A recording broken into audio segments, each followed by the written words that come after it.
In the wake of the Me Too movement, several smartphone apps allow you to get consent before having sex. Now, legal experts say that these so-called consent apps could help people if they're falsely accused. But as ABC Action News reporter Isabel Rosales found out, they're also very risky.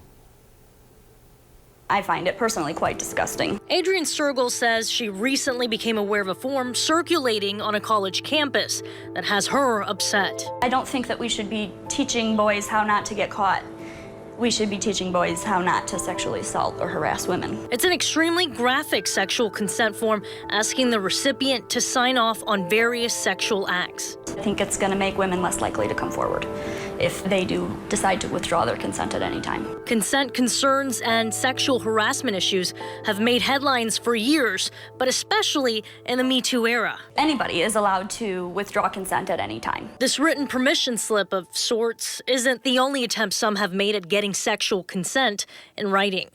There are now several smartphone apps where you can create a virtual contract to consent to sex. But are these a good idea?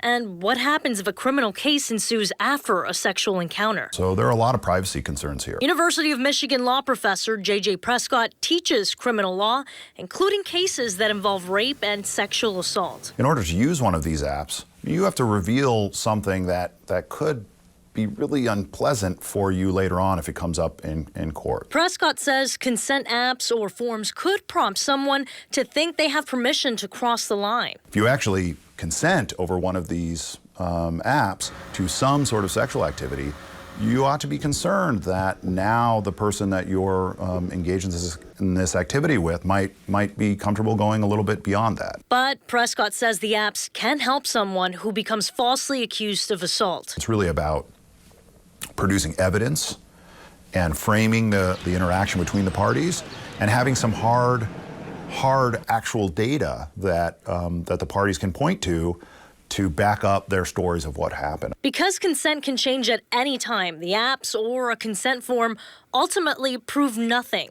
Consent must be voluntary and knowing. So if you're drinking, you may not be able to truly give consent in an app or otherwise. It's just not a solution. The solution is teaching people how to respect others and how to maintain that level of verbal consent throughout the whole process. Some of the apps say their agreements are legally binding, but experts tell us contracts like these are very difficult to enforce. Several of these consent apps, in fact, are no longer allowed in the App Store or on Google Play due to the content, but some are still available. Isabel Rosales, ABC Action News.